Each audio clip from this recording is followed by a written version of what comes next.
नमस्कार, प्रणाम। मैं अविनाश वारदात तक के एक नए एपिसोड में आज जिस सच्ची घटना के साथ आप लोगों के बीच में आया हूँ, ये सच्ची घटना मध्य प्रदेश की है। कहते हैं सबसे जो सच्चा रिश्ता होता है, जो सबसे पवित्र रिश्ता होता है, वो पति पत्नी का माना जाता है। लेकिन इस दुनिया में ऐसे ऐसे लोग हैं जो इस रिश्ते को शर्मसार करने में पीछे नहीं हटते हैं। आज जो सच्ची घटना आप लोगों के बीच में है, ये वाकई अपने आप में शर्मसार कर देने वाली है, हैरान कर देने वाली है। चलिए जानते हैं आखिर पूरी इस कहानी को कि आखिर वाक्य पूरा क्या हुआ था। ऐसी क्या नौबत आ पड़ी थी जिस वजह से इतना खौफनाक कदम उठाना पड़ा। दरअसल मध्य प्रदेश में एक जिला लगता है टीकमगढ़, और इसी टीकमगढ़ का एक गांव लगता है चंद्रशेखरपुर गांव। चंद्रशेखरपुर गांव में रहने वाला एक परिवार होता है, जिस परिवार का जो मुखिया होता है ब्रिजेश कुमार होता है। ब्रिजेश कुमार की शादी साल 1997 में होती है। दरअसल जब शादी होती है तो जो ब्रिजेश कुमार है वो बेहद सुखमय जीवन व्यतीत करने लगता है। इसका जो परिवार था बेहद खुश था। ऐसे ऐसे वक्त गुजरता है और वक्त गुजरने के साथ साथ साल 1998 के लास्ट महीने में, यानी कि लगभग दिसंबर का महीना था, दिसंबर के महीने में उसकी जो पत्नी होती है एक बच्चे को जन्म दे देती है। दरअसल जो उसकी शादी होती है 1997 के फरवरी महीने में होती है। वक्त के साथ साथ जो ब्रिजेश की पत्नी होती है, जिनका नाम प्रियंका होता है, प्रियंका ने एक सुंदर से बच्चे को जन्म दिया। अब लाड प्यार में उस बच्चे का जो नाम था वो बेहद प्यारा नाम रखा गया, और उस प्यारे बच्चे को लोग छोटू नाम से बुलाने लगे, क्योंकि जो बच्चा था वो बेहद प्यारा सा था, छोटा सा था, इसलिए से उसका जो नाम था वो छोटू हो जाता है। जो छोटू है धीरे धीरे बड़ा होता है, पढ़ाई करता है, और पढ़ाई करने के साथ साथ जो बेटा है वो काम धाम में भी अपने पिता का हाथ बटाने लगता है। दरअसल जो ब्रिजेश होता है, ब्रिजेश एक दुकान उसकी होती है किराना की, उसी किराने की दुकान पे वो अपना सामान बेचता था और अपना गुजर बसर कर रहा होता है। जो ब्रिजेश की पत्नी थी वो घर पे रहती थी और घर का जो सारा कामकाज था वो संभालती थी। बेटा धीरे धीरे बड़ा होता है, जो छोटू था वो बड़ा होने लगता है। अब जो उनके ऊपर जो थी वो जिम्मेदारियां आने लगती है। उन्होंने सोचा कि अब छोटू की शादी कर देनी चाहिए, क्योंकि जो ये माता पिता होते हैं ये दोनों लोग अब बुजुर्ग हो चले थे। जो छोटू होता है वो लगभग जब 22 साल का होता है तो 22 साल की उम्र में उसकी शादी कर दी जाती है। शादी जो होती है उसी के बगल के गांव की एक सुंदर सी लड़की होती है। वो सुंदर तो थी, साथ साथ उसका जो गुण था वो भी बेहद सुंदर होते हैं, अच्छे होते हैं। दरअसल उस लड़की का नाम जो होता है वो मोहिनी होता है। मोहिनी जितना नाम प्यारा था उतनी ही वो दिखने में भी सुंदर होती है। दरअसल जो मोहिनी थी उसकी खूबसूरती के लोग दीवाने थे। जब वो मायके में होती थी तो मायके में जब वो अपने कॉलेज के लिए जाती थी तो लोग उसको देखने, यानी जो लड़के थे उसको देखने के लिए रोड पे खड़े रहते थे।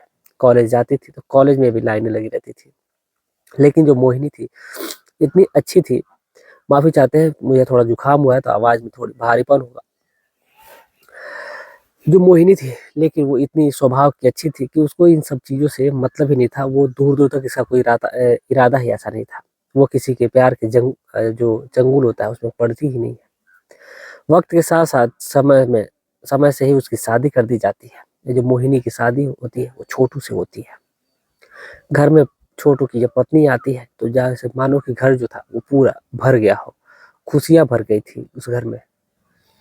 अब जो छोटू है और उसकी जो पत्नी है मोहिनी, ये दोनों लोग अपने जो दंपत्ति जीवन है इसकी जब नई शुरुआत करते हैं तो नई शुरुआत के साथ साथ जो छोटू है अपनी पत्नी यानी कि मोहिनी को देख करके पा करके इतना खुश रहता था, इतना मतलब वो खुद को भाग्यशाली समझने लगा था। अब जो छोटू है अपने पिता की दुकान पे भी वो काम करता था, और साथ ही साथ उसने एक पार्ट टाइम जॉब और ढूंढ लिया, क्योंकि अब उसका गुजारा जो था वो इससे नहीं हो पाने वाला था।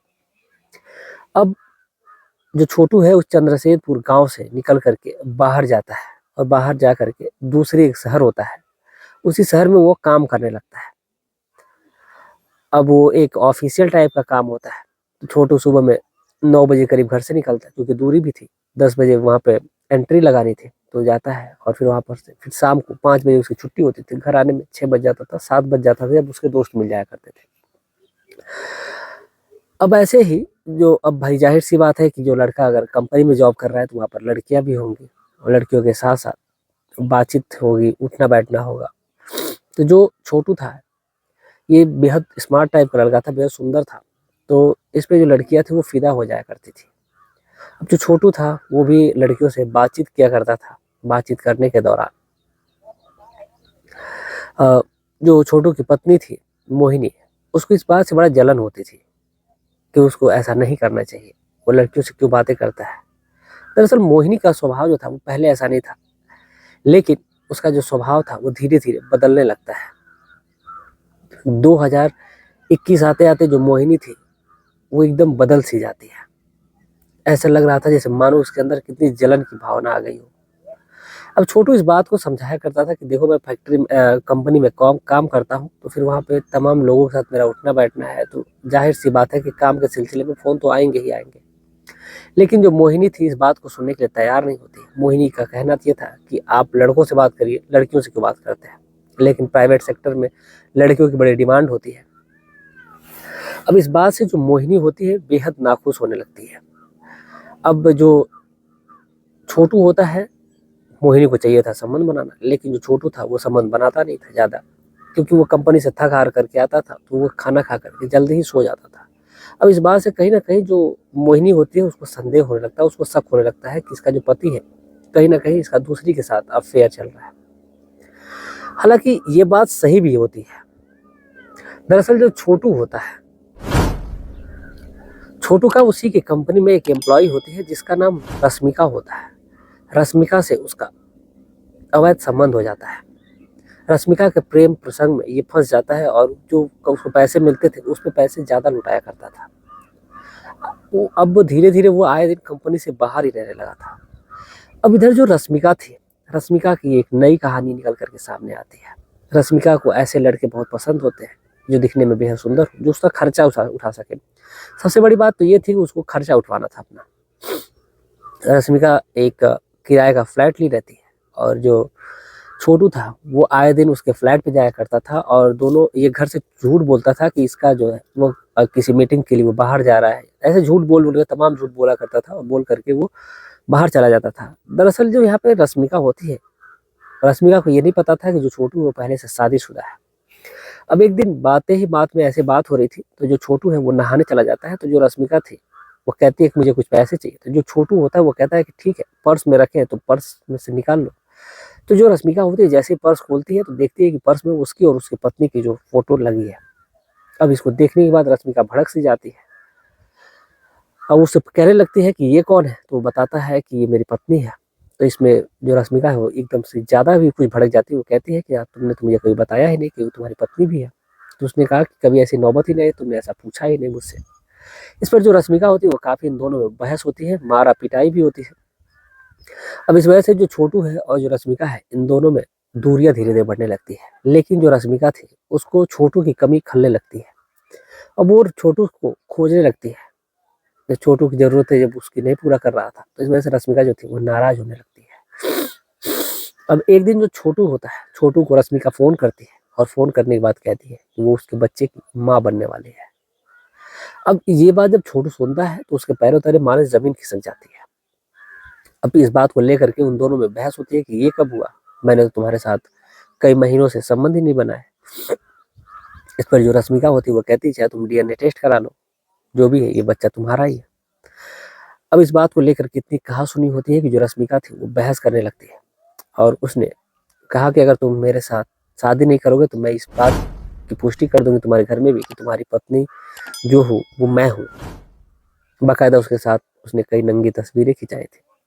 अब इस चीज़ को देखते हुए जो छोटू होता है वो डर सा जाता है और फिर उसने ये कहा कि चलो ठीक है देखते हैं कि आखिर होता क्या है। अब छोटू इतना डिस्टर्ब रहने लगा था कि जब भी वो घर पे जाता तो अपनी पत्नी के पास नहीं सोता था, वो बाहर ही सोता था, इधर-उधर सोता था, अपनी पत्नी से बचने की कोशिश करता था। अब पत्नी को धीरे-धीरे किसी बात की शंका होने लगती है, अब उससे वो पूछने लगती है जो छोटू होता है वो एक दिन बिना डरे सारी बात बताने की तो सोचता है, लेकिन वो बता नहीं पाता है। अब ऐसे ही वक्त के साथ साथ जो छोटू है, अब वो कर भी नहीं कुछ सकता था। अब इसीलिए एक दिन जो रश्मिका होती है, रश्मिका और छोटू में इतनी ज्यादा बहस होती है कि रश्मिका ने सीधा फोन उसकी पत्नी के नंबर पे कर दिया और कहा कि तुम जो भी हो, मैं इसकी बीवी हूँ, तुम इसकी रखा लो। जैसे ये इस बात को अ, मोहिनी सुनती है तो फिर उसका पारा जो था वो 7वें आसमान पे चढ़ जाता है। जैसे ही छोटू घर पे आता है, छोटू की धुलाई होनी शुरू हो जाती है। इन दोनों में मारा पिटवाई भी होती है और इसको लेकर के ज्यादा बहस भी होने लगती है। छोटू भी मोहिनी को बहुत ज्यादा मार देता है और मोहिनी इतना गुस्सा होती है कि उसने ये सोच लिया था, कि ये ठान लिया था कि चाहे जो भी हो जाए, अब मैं इसको इस लायक भी नहीं छोड़ूंगी कि ये किसी और के साथ संबंध बना सके। दरअसल उसने ये भी तो निर्णय कर लिया था, लेकिन साथ ही साथ जो मोहिनी थी, मोहिनी भी पेट से हो चुकी थी, लेकिन इस बात की जानकारी जो थी वो छोटू को नहीं थी। अब एक दिन जो छोटू होता है वो सो रहा होता है और सोने के दौरान ही जो मोहिनी थी उसने चाकू उठाया और चाकू उठा करके उसका जो माफी चाहते हैं, सोया नहीं रहता है। इन दोनों के बीच में शारीरिक संबंध बन रहे होते हैं। जो छोटू होता है एकदम उतावला सा होता है, उसी दौरान वो एकदम मदमस्त होता है, लेकिन जो मोहिनी होती है वो कहती है कि आज कुछ अलग तरीके से किया जाएगा। अब इसे जो छोटू होता है वो कहता है कि ठीक है।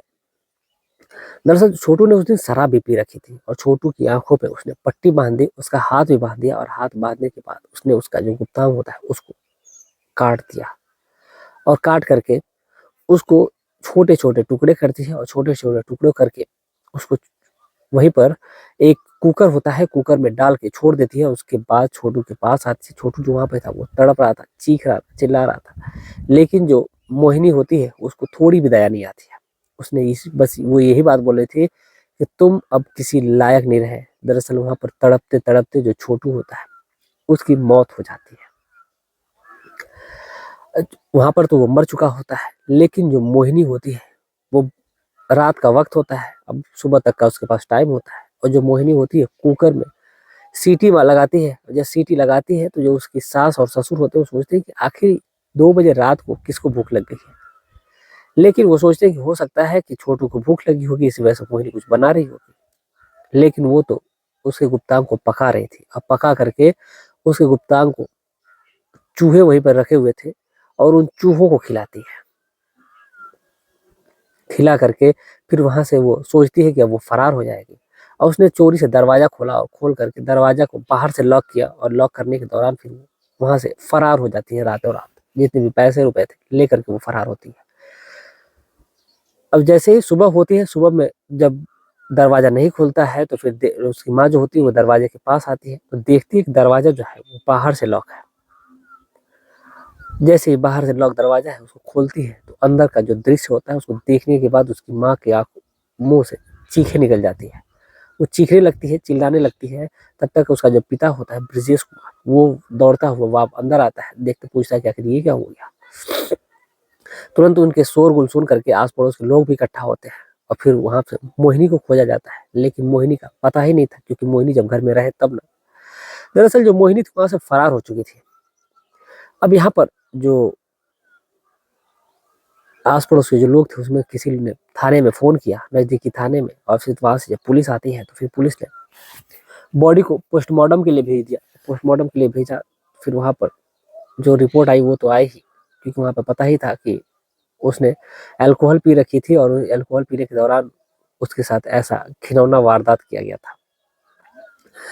दरअसल अब शक की सुई जो थी वो पुलिस की सीधे मोहिनी की तरफ मुड़ती है, लेकिन जो मोहिनी के सास ससुर होते हैं वो इस बात को मानने के लिए तैयार ही नहीं थे। अब जो कहानी थी, अब कहानी में नया मोड़ आने लगता है। दरअसल यहाँ पर जो मोहिनी के जब तलाश जारी होती है तो फिर मोहिनी ने एक गलती कर रखी थी। उसने अपना जो फोन था वो अपने पास ही रखा था।